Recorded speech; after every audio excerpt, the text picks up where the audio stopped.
গভীর রাতে ইরানের সামরিক ও পারমাণবিক স্থাপনায় মুহুর্মুহু হামলা চালিয়েছে ইসরায়েলি বাহিনী। এই তথ্য নিশ্চিত করে ইসরায়েলের প্রধানমন্ত্রী বেনিয়ামিন নেতানিয়াহু বলেছেন, এই অভিযান রাইজিং লায়নের অংশ।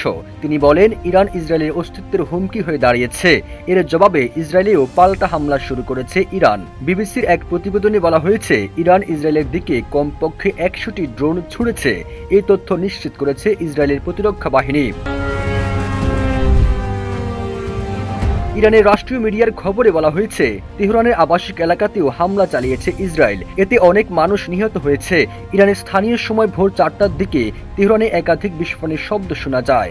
এর কিছু সময়ের পর ইসরায়েলের প্রতিরক্ষা মন্ত্রী হামলার বিষয়টি নিশ্চিত করেন। সেই সঙ্গে ইসরায়েলের প্রতিরক্ষা মন্ত্রী তাদের দেশে জরুরি অবস্থাও ঘোষণা করেন। তিনি বলেন, খুব শিগগির ইসরায়েলের ওপর পাল্টা হামলা চালাতে পারে ইরান। তার এমন আশঙ্কার পরে ইসরায়েলে হামলার খবর আসে।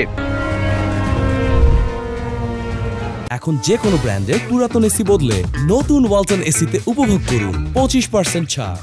এদিকে ইসরায়েলের হামলা ইরানে ব্যাপক ক্ষয়ক্ষতি হয়েছে বলে ধারণা করা হচ্ছে। ইসরায়েলের হামলা ইরানের রেভলিউশনারি গার্ডের প্রধান হোসাইন সালামি নিহত হয়েছেন।